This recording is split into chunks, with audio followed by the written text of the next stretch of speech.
Have you ever needed to save something important from your computer screen, but had no idea which button to press?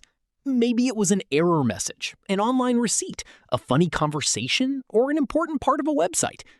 Don't worry, in this video, I'll show you the easiest ways to take a screenshot on any Windows PC or laptop. And the best part? You don't need to install any extra software. Let's start with the easiest and most useful method. Press the Windows key, Shift key, and the letter S at the same time. That's Windows plus Shift plus S. Your screen will become slightly darker, and a small toolbar will appear at the top. Now, click and drag your mouse over the area you want to capture. As soon as you release the mouse button, the screenshot is copied automatically. You can then open WhatsApp, Messenger, Microsoft Word, Paint, Gmail, or any other app and press Ctrl plus V to paste it. This method is perfect when you only want to capture a specific part of the screen.